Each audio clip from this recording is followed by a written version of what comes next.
Nilinis ko yung order ng customer 30 pieces roses. Gagawa tayo ng bouquet. Linisin muna natin saglit. Yan. Dapat na rin naman ako matapos. Diyan sisimulan natin yung pagigip-wrap natin. Yan yung customer dyan nag-hahanap ng card. Meron naman jump card. Hindi lang yan nakita kung saan nakalagay. Kaya tinuro pa.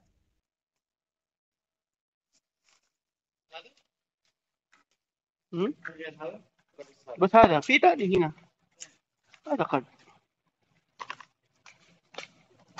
Abong nililinis ko to. At tinik pa ako. And simulan na natin buwa ng bouquet. 30 pieces. Arrange na natin. Yan. Para bilog na bilog. Pagsawasamahin lang natin. Lahat yan 30 pieces. Napakaganda ng roses sa mahaba ng stem niya yan. Yan kaya madaling hawakan. Na magandang bilugin. Yan. Lahat na yan, malinis na yan. Na-check na natin lahat yan. Yan. Puform na lang natin ng bilog para maigip-wrap natin. Yan.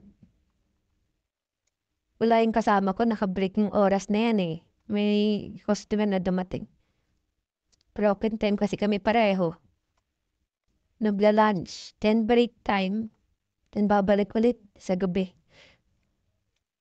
Pa isa-isa ang break. Para naka-open pa rin yung shop. Kahit pa paano nagkakaroon pa rin ng customer. Nakakapagbenta pa rin kami ng mga flower.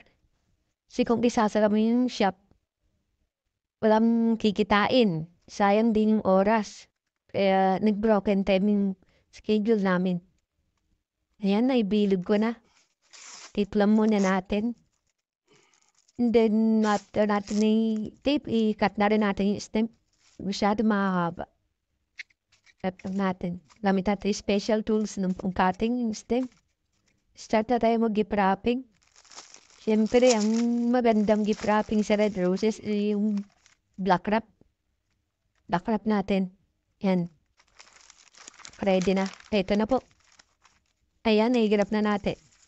Recover naman natin yung ilalim. Okay na. Then, ribunan na natin. Ayan. Walang tayong bow. Nagustuhan naman ng customer yung ginawa natin. Ibibigay doon yung sa wife niya. Kaya yan. Cut na natin yung ribbon. Lagyan na rin natin ang logo ng shop. Then, lagyan na rin natin ang card na request ng customer. Yung shop ng card. Dahil wala siya napili sa mga card namin. Maraming salamat po sa tumapos ng video ko.